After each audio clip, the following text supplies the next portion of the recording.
Hello everyone, this is Lolly. Today I wanted to show you my completed checkbook register mixed media booklet. And I had shared before that I'd had this idea and I only shared the first page, but I finished it, so I wanted to show you the end result and also show you what you can do if you don't have these. Several people have mentioned that they don't even use checks anymore. So if you don't have these, you can make your own.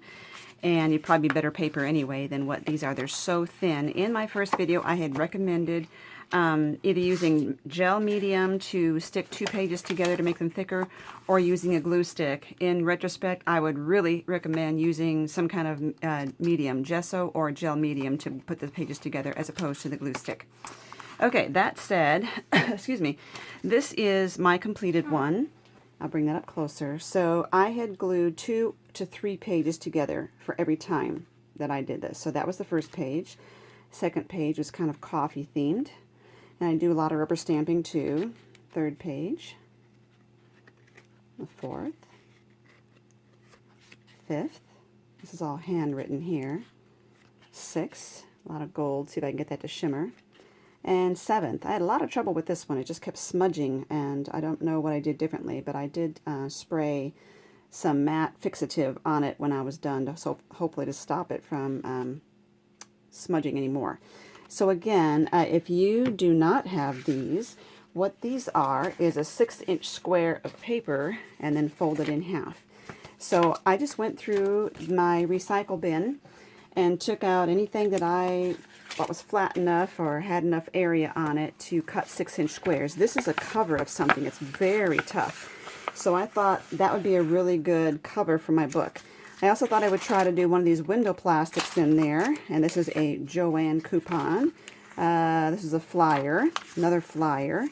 Just something that had come in the mail, I think. A handout, something I had typed, and then just something I had underneath all my work when I was doing some mixed media. So that's already started. I'm getting them all lined up here, and I do have a line right down the middle.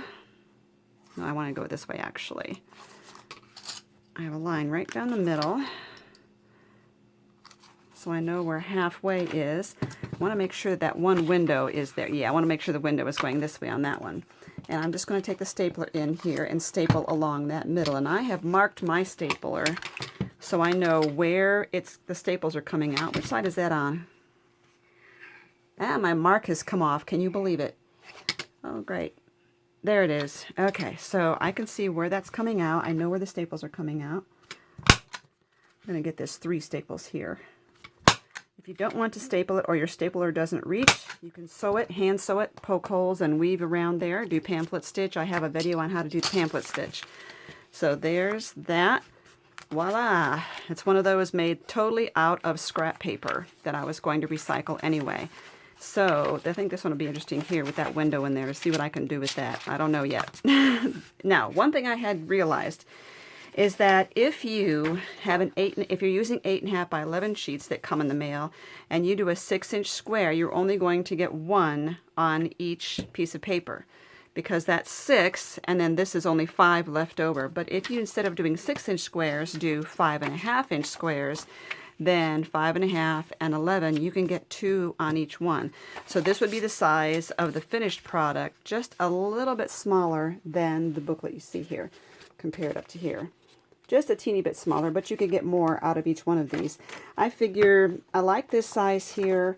Even if I only get 1 on each sheet, I was just going to recycle this paper anyway. Not this one, but of my junk mail. I was just going to recycle these anyway. So for me to rescue them, I feel like I've already made progress on that. So that's that project. And if you are interested, collect these, use them for mixed media.